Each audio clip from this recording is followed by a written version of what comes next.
מה? כן, ליאם. אני פה. מה את עושה? אני לא עושה כלום, אני כבר רוצה להגיע לשנגחאי. אנחנו כבר באוטו 3.5 שעות. יצאנו ב8:30, ואנחנו כבר רוצים להגיע. עכשיו תכף 1. עוד מעט 1, אפילו יותר מ3.5 שעות. ואנחנו גם רוצים להגיע, לשתות איזה קפה או שוקו. ולאכול איזה משהו טעים? לא. לא? הולכים ישר למלון. ישר למלון. אוקיי. אז אנחנו מגיעים למלון, ואז מה עושים? ואז שמים את הדברים, אוקיי. ואז נחים שם, אוקיי. ואז הולכים לאכול. מה אתה הכי אוהב לאכול בשנגחאי? אקס בנדיקט. או, אקס בנדיקט.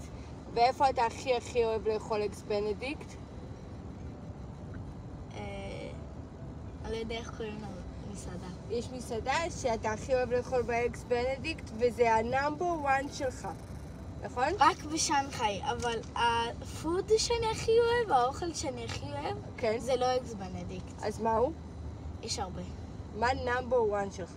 אין. אוקיי. אני אוהב נקניקיות, אני אוהב המבורגר, אוקיי. אני אוהב... אוקיי, תחשוב על זה עוד קצת ונחזור אליך מיד.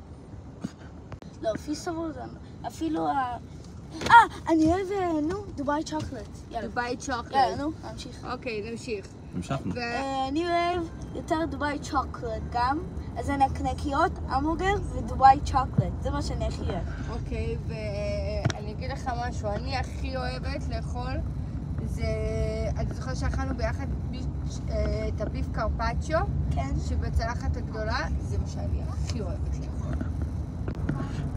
אז אנחנו עוד מגיעים, יש לנו בערך עוד 20 דקות, אנחנו נגיע ליעד.